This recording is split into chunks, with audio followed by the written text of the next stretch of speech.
Ask classes में आपका स्वागत है।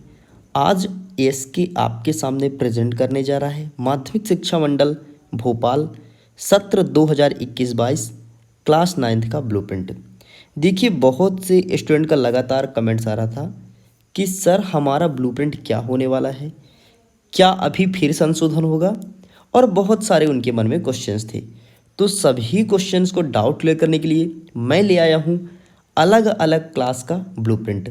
सबसे पहले मैं 9th का दिखाऊंगा, 10th, 11th और 12th सभी सब्जेक्ट का अलग अलग ब्लूप्रिंट मैं बना लिया हूँ प्रॉपर तरीके से। आपको दिखाऊंगा और इस वीडियो में आपको ये भी दिखाऊंगा कि क्या क्या सिलेबस से हटा दिया गया है और अब कोई संशोधन नहीं होना है माध्यमिक शिक्षा मंडल के ब्लूप्रिंट में। ये फाइनल ब्लूप्रिंट आ गया है। इसमें हर एक चीज़ आपको दिखाएंगे, कौन सा सब्जेक्ट कितने नंबर का पूछा जाएगा, कितना समय मिलेगा, कितना मल्टीपल चॉइस क्वेश्चन रहेगा। मल्टीपल चॉइस क्वेश्चन को लेकर भी बहुत सारे स्टूडेंट का मैसेज आते रहता है। तो चलिए हम देख लेते हैं। सबसे पहले देखेंगे हिंदी विषय का। देखिए, हिंदी में क्षितिज भाग फर्स्ट से यहाँ से क्वेश्चन पूछे जाएंगे। टोटल 17 नंबर के प्रश्न आपको देखने को मिलेंगे। 1 नंबर के 7 प्रश्न, 2 नंबर के 3 प्रश्न और 4 नंबर के 1 प्रश्न।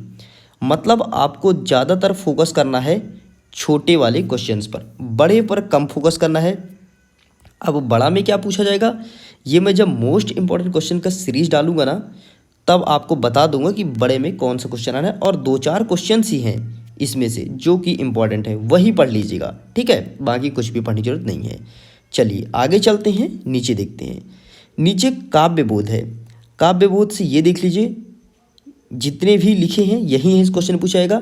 जैसे आपका हो जाएगा रस से पूछा जाएगा, छंद, दोहा, चौपाई, अलंकार, अनुप्रास, यमक, उपमा, ये सब मतलब फिक्स कर दिया है भैया, यहीं से आना है। टोटल 14 नंबर का प्रश्न पूछा जाएगा। वस्तुनिष्ठ प्रश्न आपको 7 देखने को मिलेगा। 2 नंबर के 2 प्रश्न और 3 नंबर के 1 प्रश्न। मतलब इसमें अगेन आपको फोकस करना है छोटे प्रश्न पर, बड़े पर करना ही नहीं है। अब 3 नंबर का कौन सा प्रश्न पूछा जाएगा ये मुझे अच्छे से पता है, और मैं आपको जो प्रश्न बताऊंगा यकीन मानिए वही क्वेश्चन आएगा, क्योंकि मेरे अंदर है कॉन्फिडेंस। मुझे पिछले कई साल का एक्सपीरियंस है, ठीक है। चलिए आगे देखते हैं। क्वेश्चन नंबर 3 हमारा 3rd पॉइंट लिखा है क्षितिज भाग फर्स्ट। अगेन लिखा है, लेकिन यहाँ पर था काव्यखंड और यहाँ पर था गद्यखंड, ठीक है। अब यहाँ से कौन कौन सा पूछेगा ये देख लीजिए, कोष्टक के अंदर हर चीज़ लिखा है। वैसे इसका मैं PDF आपको टेलीग्राम में दे दूंगा, वहाँ से जाकर के बेहतर तरीके से देख सकते हैं। टोटल क्वेश्चन 16 देखने को मिलेगा। 1 नंबर के 6 प्रश्न, 2 नंबर के 3 प्रश्न और 4 नंबर का 1 प्रश्न देखने को मिलेगा। मतलब अगेन आपको फोकस किस में करना है, केवल और केवल छोटे प्रश्न पर फोकस करना है। इसमें क्या आएगा इसका टेंशन आप मत लीजिए। अगर आप एएसके के साथ जुड़े हैं तो यकीन मानिए बेहतर नंबर आएंगे आपके एग्जाम में। चलिए आगे स्क्रॉल करते हैं और देखते हैं 4 नंबर भाषा बोध। देखिए, भाषा में संधि पूछता है। निपात शब्द से जरूर 1-2 क्वेश्चंस देखने को आपको मिलेगा, ठीक है। और ये बर्तनी, विलोम वगैरह से क्वेश्चन कभी नहीं करता, ये छोटे बच्चों का दौर गया अब, ठीक है। सामासिक पद से 1 प्रश्न देखने को मिलेगा, वो भी छोटा प्रश्न, ठीक। देखिए कौन कौन सा क्वेश्चन पूछा जाएगा ये मैं आपको बता दूंगा जब मैं सीरीज स्टार्ट करूंगा तो। और तत्सम शब्द यहाँ से प्रश्न जरूर देखने को मिलता है, 2 नंबर का 1, ठीक है। तो टोटल 11 नंबर का प्रश्न देखने को मिलेगा। 1 नंबर के 6 क्वेश्चन, 2 नंबर का 1 प्रश्न और 3 नंबर का 1 प्रश्न। मतलब अगेन आपको फोकस किस में करना है, छोटे वाले में, ठीक। अब देखो, बड़े क्वेश्चंस का आंसर जो आप रटने में लगे हो ना, वो बंद कर दो भाई, देख लो। इसीलिए मैं एक एक चीज़ का एनालिसिस कर रहा हूँ आपके सामने, ठीक है। चलिए आगे देखते हैं 5वां नंबर। 5वां नंबर हमारा कहता है कृतिका भाग फर्स्ट। अब कृतिका भाग से टोटल 8 प्रश्न देखने को मिलेंगे। मतलब 8 नंबर के, 1 नंबर के 6 प्रश्न देखिए और 2 नंबर के 1 प्रश्न। मतलब किस में फोकस करेंगे, एग्जेक्टिव में, छोटे प्रश्न के उत्तर लिखने में। बड़े में तो देखना ही नहीं है। बड़े में क्या आएगा इसका टेंशन मत लीजिए, मैं अगेन बोल रहा हूँ, ठीक है। चलिए आगे चलते हैं। 6 नंबर। 6 नंबर कहता है अपठित बोध। अपठित का मतलब होता है पढ़ करके और नीचे आंसर करना है। तो ये तो सरल होता है, ये रटने या फिर कोई याद करने की जरूरत नहीं होती है, तो आप खुद कर पाओगे, ठीक। टोटल 3 नंबर का ही पूछा जाएगा, जो कि पहले हमेशा 5 नंबर का हुआ करता था। और 3 नंबर का ही 1 क्वेश्चन, मतलब आपको 3 क्वेश्चन देखने को मिलेगा बस। इसके अंदर 3 प्रश्न देखने को मिलेगा, सभी एक एक नंबर के रहेंगे। बस इतने में ही कंप्लीट कर रहा है आपका सिलेबस ना, बहुत कुछ समेट दिया है। ठीक है, आगे देखिए 7वां नंबर पत्र लेखन। पत्र लेखन 2 प्रकार के होते हैं, एक होता है औपचारिक और दूसरा होता है अनौपचारिक पत्र। तो आपके परीक्षा में अथवा में पूछा जाएगा, गौर कीजिएगा, अथवा में पूछा जाएगा, ऊपर एक औपचारिक पत्र और दूसरा अनौपचारिक पत्र। ठीक, मतलब एक दे देगा आपको लेटर और एक दे देगा आवेदन पत्र लिखने के लिए। ठीक, तो ये 4 नंबर का रहेगा और एक ही प्रश्न आना है, और वो कौन सा लेटर आएगा मैं आपको बता दूंगा। आप लेटर मत पढ़ना, लेटर लंबा हो जाएगा थोड़ी, आप आवेदन पत्र पढ़ लेना। जैसे छुट्टी, 4 दिन की छुट्टी चाहिए, ठीक, लेकिन ये छुट्टी वुट्टी का नहीं आता है, बच्चों का दौर गया। अब आपसे पूछा जाएगा कि स्थानांतरण प्रमाण पत्र लेना है हमें, हमें स्कूल में फीस माफ़ करानी है, इनके बारे में पूछा जाता है। तो कैसे लिखना है ना आवेदन पत्र का फॉर्मेट, मैं आपको फॉर्मेटिंग करा दूंगा। यकीन मानिए अगर आप फॉर्मेटिंग कर लेंगे ना तो बहुत ही अच्छे नंबर लेकर के आएंगे। आगे देखते हैं क्वेश्चन नंबर 8वां बिंदु, निबंध लेखन। अब निबंध किससे पूछेगा, तो ये तो पक्का फिक्स है, कसम खा लो। और कसम एमपी बोर्ड वाले भी खा ली हैं, ना केवल एमपी बोर्ड बल्कि भारत देश के सभी बोर्ड वाले कसम खा लें कि कोरोना के ऊपर निबंध पूछा ही जाएगा। अगेन बोल रहा हूँ, कोविड-19 के ऊपर रट लो रट लो रट लो रट लो, वही आना है निबंध में। ठीक है, चाहे हिंदी हो चाहे इंग्लिश हो। और एस के क्लासेस में इंग्लिश में अवेलेबल है, हिंदी में अपलोड नहीं किया गया है। मुझे समय दीजिए, मैं हिंदी में भी अपलोड कर दूंगा। और क्लास 9 से लेकर के 12th तक के बच्चे रट लें। पहले जैसे हमेशा बंडर ऑफ साइंस पूछता था ना इंग्लिश में, वैसे इस बार कोविड-19 कोरोना वैश्विक महामारी, इस पर निबंध आना ही आना है। ठीक है, यहाँ पर देख लीजिए 7 नंबर का प्रश्न रहेगा। आपको देखने को मिलेगा एक क्वेश्चन जो रहेगा 3 नंबर का और एक क्वेश्चन 4 नंबर का। अब इसमें 3 और 4 में क्या क्या रहेगा सर, तो देखिए 3 नंबर में आपको सिर्फ रूपरेखा लिखना पड़ेगा और 4 नंबर में आपको लिखना पड़ेगा पूरा डिटेल से एक निबंध। इस प्रकार आपका कंप्लीट होगा। ठीक है, टोटल आपको एग्जेक्टिव मिलेंगे 32 नंबर के देखने को। ठीक है, अब बहुत सारे स्टूडेंट्स के मन में ये प्रश्न उठता है और कमेंट्स में भी लगातार देखने को मिलता है, सर एग्जेक्टिव कितने नंबर का आएगा। इस बात को ध्यान सुनिएगा, कितने नंबर का आएगा, तो आएगा 32 नंबर का। और कितने परसेंटेज आएगा, तो आएगा 40%। ठीक है, एग्जेक्टिव रहेगा 32 नंबर का लेकिन 40%। अब 40% कैसे, सिंपल सा है यार। टोटल आपका पेपर 80 नंबर का है, बोलिए हाँ। ठीक है, इसका 40% निकाल लो। परसेंटेज निकालने के लिए अपान में 100 कर देंगे, ये शून्य से ये शून्य कटा, सॉरी ये शून्य और इधर एक शून्य कट गया, 8 चौको 32। तो 40% रहेगा, 40 नंबर का नहीं रहेगा। इस बात को गौर कीजिएगा। ठीक है, चलिए, तो इस प्रकार से आप हिंदी का सिलेबस समझ ही गए होंगे। अब सिलेबस में हटाया क्या गया है इसके बारे में बात कर लेता हूँ। ये देखिए, ये रहा आपका रिड्यूस सिलेबस, क्या क्या हटाया गया है देख लीजिए। क्षितिज भाग से ये हटाया गया है, पाठ का नाम आप देख लीजिए, 2 पाठ 4, 10, 14, 16, 17 और कृतिका भाग 1 से 1 पाठ हटाया गया है। यहाँ से क्वेश्चंस नहीं पूछे जाएंगे। तो सिंपल सा अपने किताब में जाइए और इन पाठ को टिक कर दीजिए कि इसको पढ़ना ही नहीं है। ठीक है, चलिए आगे चलते हैं नेक्स्ट सब्जेक्ट की तरफ, और नेक्स्ट हमारा सब्जेक्ट है इंग्लिश। इंग्लिश का देख लीजिए, इंग्लिश में आपको बहुत ही बेहतरीन तरीके से इस बार डिजाइन किया जाएगा पेपर, यकीन मानिए। ठीक है, सबसे पहले सेक्शन ए में आपको देगा रीडिंग, मतलब अनसीन पैसेज और अनसीन पैसेज अगेन, मतलब 10 नंबर का टोटल आपका रहेगा अनसीन पैसेज। वस्तुनिष्ठ प्रश्न यहाँ से 5 देखने को मिलेगा और यहाँ से 5, खत्म। मतलब बड़े पर फोकस करना ही नहीं है। ठीक है, चलिए आगे चलते हैं सेक्शन बी की तरफ। सेक्शन बी में हमेशा राइटिंग देता है, जैसे नोट्स लिखना, लेटर लिखना, एप्लीकेशन लिखना। ठीक, तो सबसे पहले आपको नोट मेकिंग देगा। अब नोट्स कैसे लिखते हैं, देखिए नोट्स पता नहीं कि कौन सा दे देगा। नोट्स लिखने का बहुत ही बेहतरीन तरीका है, इसका मैं फॉर्मेटिंग करा दूंगा। मैं फॉर्मेट एस की क्लासेस में आपके परीक्षा के पहले अपलोड कर दूंगा, तो देख लीजिएगा। और यदि आपको अभी फॉर्मेट चाहिए ना तो कमेंट बॉक्स में जरूर लिखिएगा। देखिए नोट मेकिंग में टाइटल और नोट्स लिखना है। टाइटल कैसे सर्च करते हैं ये मैं बता दूंगा, नोट्स कैसे लिखते हैं। इसमें से टोटल 4 नंबर का ही एक प्रश्न आएगा बस, और कुछ नहीं आना है। और लेटर में एप्लीकेशन, एप्लीकेशन लिखना सीख लो, फॉर्मल लेटर सीख लो, इनफॉर्मल तो अलग करो। आपको आवेदन पत्र लिखना सीख लो, किसका लिखना है ये चीज़ मैं आपको बता देता हूँ अभी से। इसमें से आप ट्रांसफ़र सर्टिफिकेट, कैरेक्टर सर्टिफिकेट और किताब इशू कराना है बुक बैंक से या लाइब्रेरी से, बस 3 चीज़ का रट लो, यकीन मानो एक प्रश्न आना ही आना है। ये मतलब मैं अपना पर्सनल एक्सपीरियंस आपसे शेयर कर रहा हूँ। और आज मैं ये वीडियो बना रहा हूँ ना, तो बिल्कुल दिल खोल के और बिल्कुल होश और हवास में वीडियो रिकॉर्ड कर रहा हूँ, ताकि कहीं पर भी मिस्टेक आपसे ना हो। तो देख लीजिए 4 नंबर का ये प्रश्न पूछा जाएगा। आगे देखते हैं 5वां बिंदु क्या कहता है, लॉन्ग। अब लॉन्ग क्वेश्चंस, लॉन्ग में क्या लिखते हैं, तो ऐसे वगैरह आएगा, ऐसे आर्टिकल पैराग्राफ, ठीक। ऐसे में किसका पूछा जाएगा, तो अगेन मैं बोलूँगा 2 चीज़ का आप रट लीजिए, वंडर ऑफ साइंस या फिर कोविड-19। और इस बार आपके एग्ज़ाम में वंडर ऑफ साइंस नहीं पूछा जाएगा, इस बार आपके एग्ज़ाम में पूछा जाएगा कोविड-19, कोरोना वायरस के बारे में, और इसके बारे में तो रट ही लो, ठीक है। चलिए आगे चलते हैं 6वां पॉइंट। 6वां पॉइंट में आपको एक चित्र देगा और चित्र से ही आपसे प्रश्न पूछा जाएगा, या फिर ये नहीं करके आपको ये कर देगा कि भैया सिंपल सा कोई एडवर्टाइजमेंट बना दो, विज्ञापन, बस इतना करने पर आपको 3 नंबर देगा। और इस बार क्या पूछा जाएगा मैं बता देता हूँ, इस बार विज्ञापन ही पूछा जाएगा। जो मैं 100% कन्फर्म होकर कह रहा हूँ ना, विज्ञापन ही पूछा जाएगा, मतलब समझ रहे हो, वही पूछा जाएगा।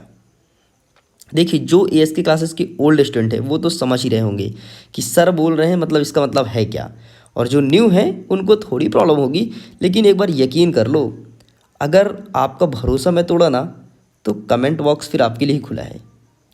और वैसे भी जो कोई ओल्ड स्टूडेंट से पूछ लीजिए ना ASK क्लासेस के बारे में, ठीक है, तब यकीन कीजिए। आगे देखिए सेक्शन नंबर C की तरफ चलते हैं। इसमें ग्रामेटिकल पोर्शन रहता है और इसमें fill in the blanks and do as directed.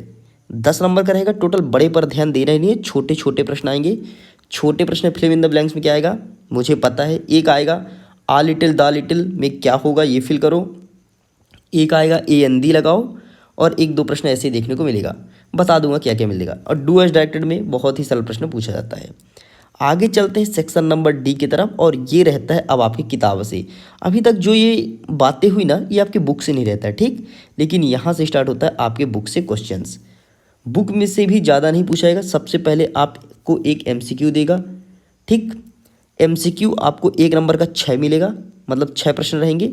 और अगेन एक्स्ट्रा फॉर्म में देगा पोएम या पोएट्री दे देगा, यहाँ से 6 प्रश्न खत्म। अब देखिए शॉर्ट आंसर लिखने को देगा, 2 नंबर के रहेंगे 6 क्वेश्चन। लॉन्ग को ध्यान देना ही नहीं है, ठीक है, 2 नंबर के 6 प्रश्न। मतलब अब आपके मन में प्रश्न उठेगा कि ASK हम कौन सा आंसर रटें, तो आप वो वाला रटिए स्टूडेंट्स जिसके आंसर छोटे छोटे हों, जिसका आंसर थोड़ी बड़ा हो ना, 4 लाइन का जिसका आंसर हो गया उसको तो छोड़ ही दो, वो प्रश्न आएगा ही नहीं आएगा, मतलब आना ही नहीं है उस प्रश्न को, ठीक है। अब जैसे ही थोड़ी और कुछ दिन बीत जाए समय, और जैसे ही मैं प्रेजेंट करूँगा आपका सीरीज़, हर एक चीज़ बता दूंगा भाई, वही वही पढ़ लेना, यकीन मानो 80 आउट ऑफ 80 लेकर के आओगे। इससे अगर कम आ गया ना तो फिर ASK को छोड़ देना, ठीक है, लेकिन ASK आपको नहीं छोड़ने देगा, क्योंकि ASK आपका दिल जीतेगा। आगे देखिए प्रश्न नंबर, सॉरी यार क्वेश्चंस बार बार निकल जाते हैं क्योंकि यहाँ पे लिखा भी है। आगे देखिए शॉर्ट आंसर टाइप, अगेन आपको पोएट्री से पूछा जाएगा शॉर्ट आंसर, और पोएट्री से कौन कौन से आएंगे ये मैं बता दूंगा। पोएट्री से 2-3 चीज़ ही आता है यार। पहला चीज़ कैसे आएगा कि एक प्रश्न दे देगा, कोई पाठ का नाम दे देगा, इस पाठ का क्या मतलब होता है, बस, मतलब इस पाठ से हमें क्या सीख मिलती है। एक प्रश्न पक्का फिक्स है, क्योंकि ये हमारे टाइम से भी आ रहा है और आपके टाइम में भी आएगा और आपके बच्चों के टाइम में भी ये क्वेश्चन आएगा। ये सब MP बोर्ड के फेवरेट क्वेश्चंस कहलाते हैं। आगे देखिए 13 number short answer type again पूछा जाएगा और मूवमेंट से पूछा जाएगा, मतलब हंसते खेलते टाइप से क्वेश्चंस, बता दूंगा क्या आना है, ठीक। देखिए मैं क्या बोलूँ आपको, मतलब मुझे इतना एक्सपीरियंस हो गया ना मध्य प्रदेश बोर्ड वालों का, कि भाई ये क्या पूछेंगे ये मैं बता सकता हूँ। आप यकीन नहीं करेंगे, इसके पहले मैं क्लास 10th का मैं खुद एक पेपर डिजाइन किया था, मॉडल पेपर, और मुझे नहीं लगता था कि मतलब मेरे बताए इतने क्वेश्चंस आएंगे। 100 में से 80 क्वेश्चन यार, और क्रम बाई क्रम से पूछे गए थे। मतलब मैं खुद पेपर देख के हैरान हो गया था, मतलब ऐसे में तो मैं पेपर लीक कर सकता हूँ फिर, मतलब मैं खुद मॉडल पेपर बनाया था, पता है। आगे देखिए 14 नंबर क्या कहता है, long answer question from behave. अब लॉन्ग पूछेगा, लॉन्ग मतलब 3 नंबर का 2 पूछ लेगा, और यहाँ भी 3 नंबर का 1 और 1 पूछ लेगा, ठीक। इस प्रकार से ये भी आपका कंप्लीट होता है। अब इसका आंसर लिखना कैसे ये देख लीजिए। तो जहाँ पर आपको अति लघु उत्तरी मिले तो 30 शब्दों में मतलब 3 लाइन में कंप्लीट करना है। जब भी कभी 10 शब्द कहीं बोले ना, गौर कीजिएगा, 10 शब्द बोले मतलब 1 लाइन, 20 शब्द बोले मतलब 2 लाइन, ठीक, 75 शब्द मतलब 7 लाइन या 8 लाइन, 120 शब्द मतलब एक पेज में 100 शब्द आते हैं, ठीक, इस बात को गौर करना। ये चीज़ ना कोई बताता नहीं है, बहुत कम लोग बताते हैं। जब मैं भी अपने टाइम में आपकी क्लास में था ना, 9th 10th में, तो भाई कोई बताता ही नहीं था कि यार कितना लिखना क्या कैसा, है ना। फिर ये जाकर के मुझे 12th स्टैंडर्ड में पता चला कि अच्छा 20 शब्द मतलब ऐसा होता है, ये वो मैंने अपने बड़े भैया से पूछा था तो मुझे पता चला था। चलिए आगे देखते हैं। दीर्घोत्तरी आपको 120 शब्द में कंप्लीट करना है, और अति दीर्घोत्तरी क्षमा करें, अति दीर्घोत्तरी 150 शब्द मतलब 1.5 पेज में लिख करके कंप्लीट करना है बस। चलिए आगे चलते हैं। रिड्यूस क्या क्या किया गया है तो देख लीजिए। पाठ 5, 7 और 11 आपकी इस किताब से, बिहेव वाली किताब से रिड्यूस किया गया है। मोमेंट्स वाली किताब से 2, 3, 6, 8, 9, 10 और पोएट्री से ये वाली, इनको रिमूव किया गया है। तो आप जाइए अपना किताब उठाइए और इसमें टिक कर दीजिए कि अब इसको तो पढ़ना ही नहीं है, ठीक। चलिए आगे चलते हैं हम। नेक्स्ट सब्जेक्ट हमारे पास संस्कृत। संस्कृत में ज़्यादा कठिन नहीं आता कभी भी पेपर, ये आपको पता है, ठीक है। 80 नंबर का पेपर रहेगा और आपको समय 3 घंटे ही मिलेगा, समय कम नहीं होना है, ठीक। चलिए प्रत्यय से यहाँ पर 7 प्रश्न देखने को मिलेगा आपको टोटल, और सभी एग्जेक्टिव रहेंगे। मतलब संस्कृत में आपको फोकस करना है केवल शॉर्ट क्वेश्चंस पर, लॉन्ग में नहीं। शॉर्ट में क्या क्या पूछा जाता है तो ये मैं आपको बता देता हूँ। प्रत्यय, उपसर्ग, विलोम, एक पदेन, ये सब पढ़ लेना, ठीक है। और इसमें ज़्यादातर आपको गद्यांश देखने को मिलेगा, जैसे आपको इंग्लिश में देखने को मिलता है, ठीक वैसे ही अपठित गद्यांश, ठीक है। अव्यय, सर्वनाम, संधि, समास पढ़ लीजिएगा, लेकिन ये सब तो आप पढ़ ही लेंगे। चलिए मैं आपको बता देता हूँ क्वेश्चन आंसर में क्या करना है। तो देखिए संस्कृत क्वेश्चन आंसर क्या क्या पढ़ना है। जो क्वेश्चन है ना, उसका आंसर, जिसका आंसर जितना छोटा हो सके उसको रट लीजिएगा।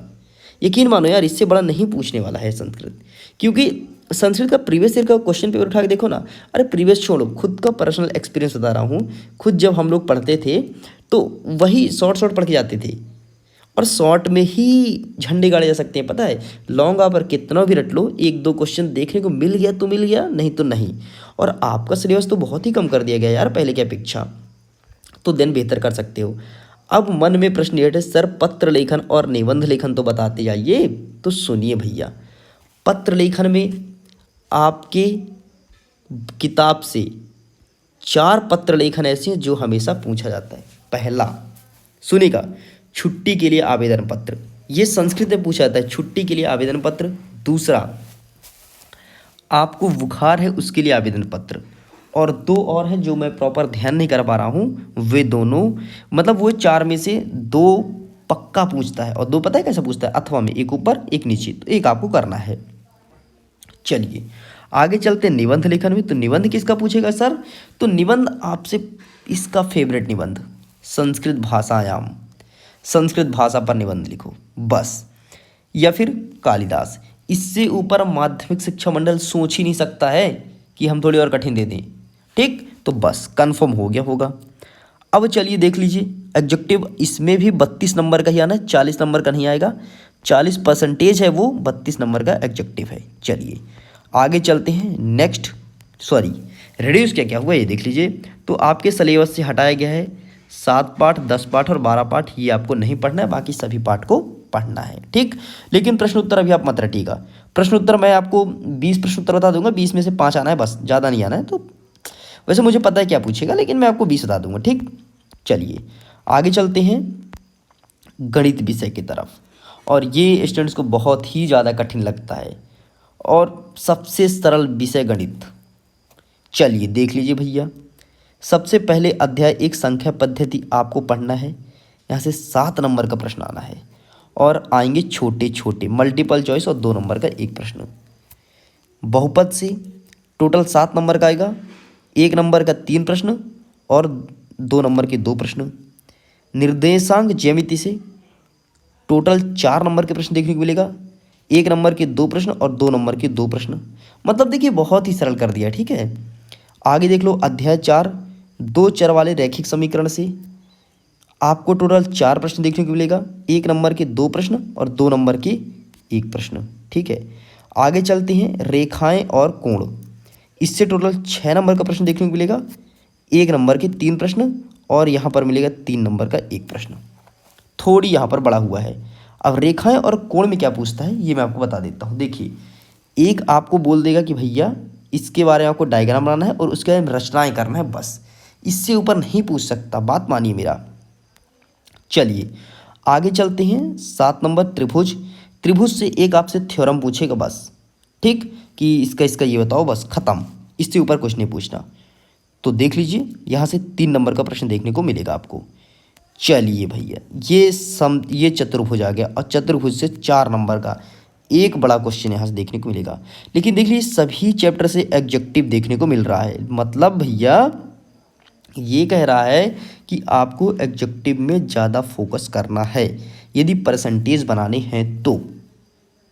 और एएसके आपके सामने एग्जेक्टिव का एकदम मतलब भर देगा यार, बस उसी पढ़ के जाना है। यकीन मानो अगर बेहतर नंबर नहीं है तो बोलना फिर, क्योंकि मुझे सब पता है, मेरे पास बहुत कुछ कंटेंट आ चुका है कि आपके अर्धवार्षिक में और वार्षिक में क्या क्या आना है।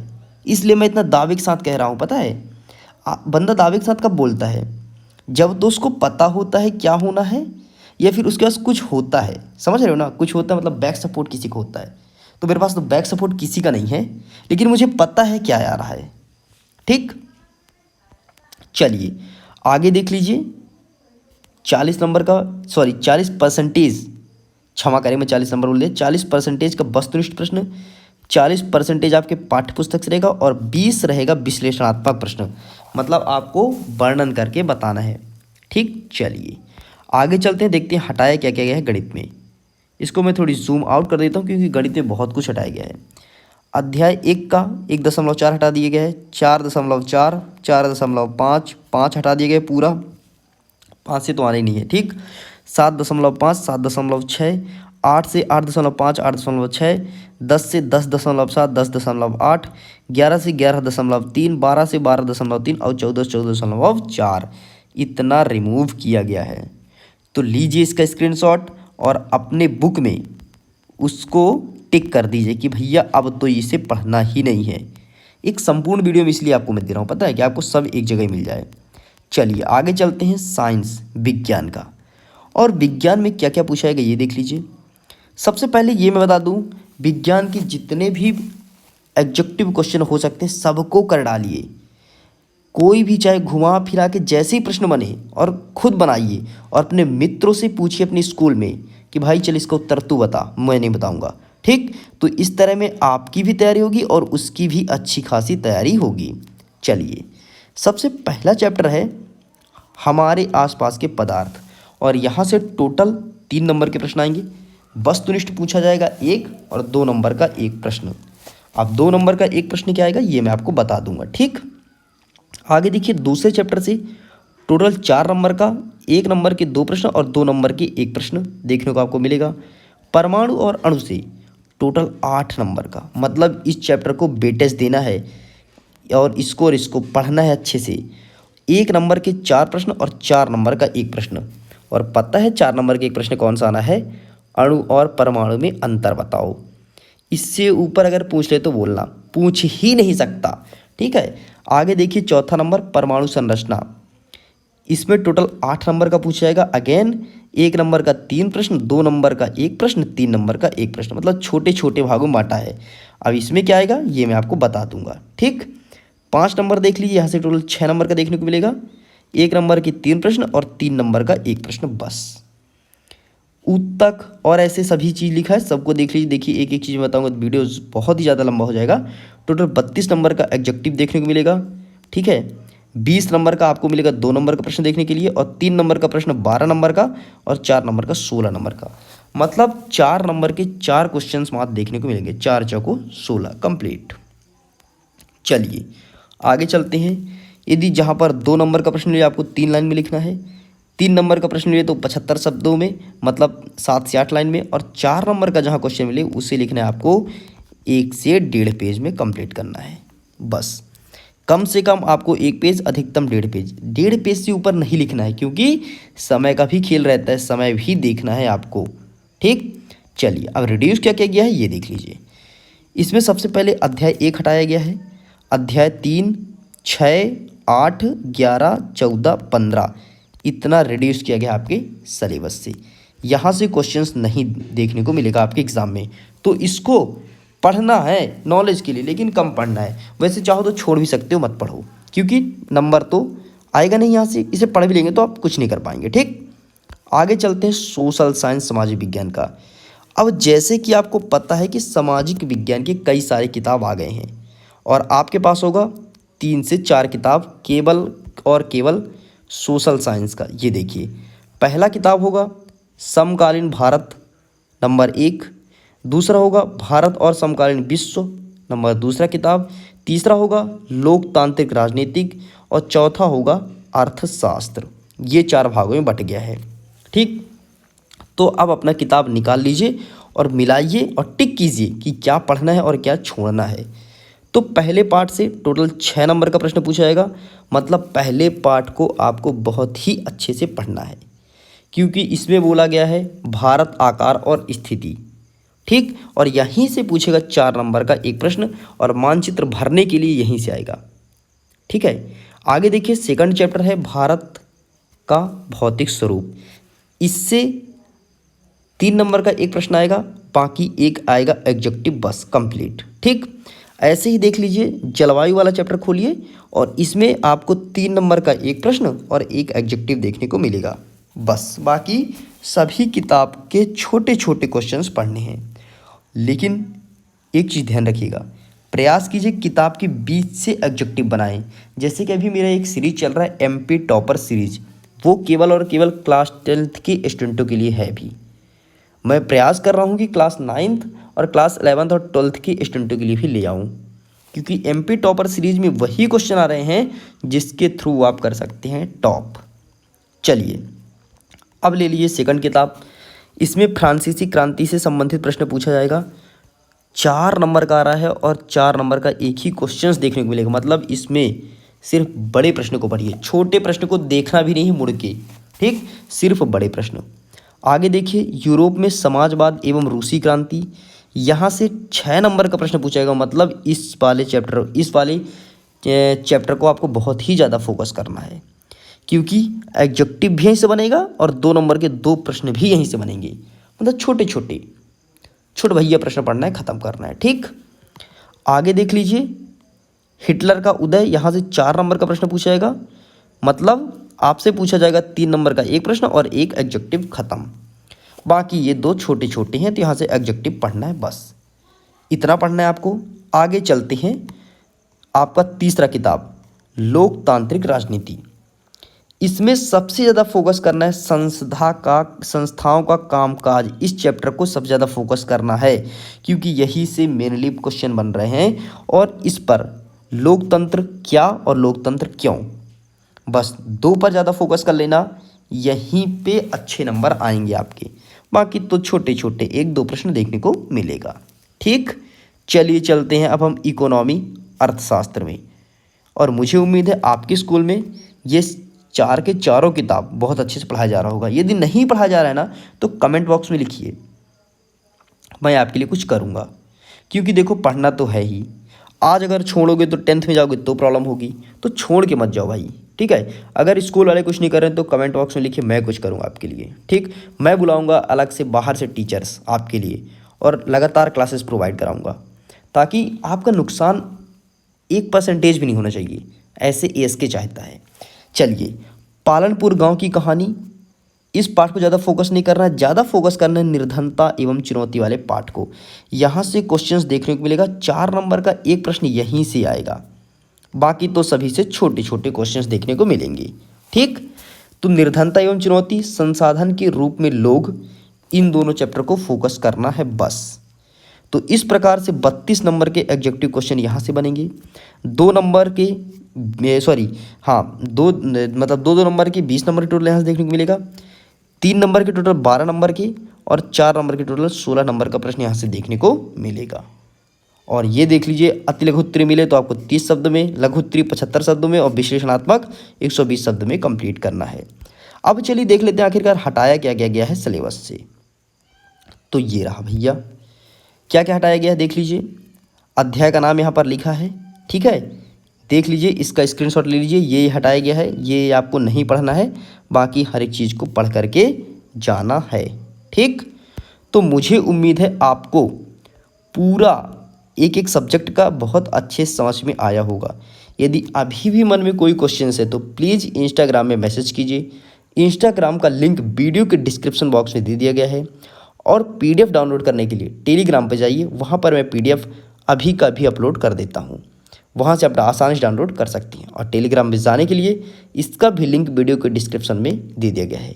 अगर आपको ये एकदम अच्छे समझ में आया हो तो प्लीज़ दोस्तों को शेयर कर दीजिए ताकि उनको भी प्रॉफिट हो सके। तो मिलते हैं आपसे नेक्स्ट वीडियो में, अभी के लिए बाय बाय।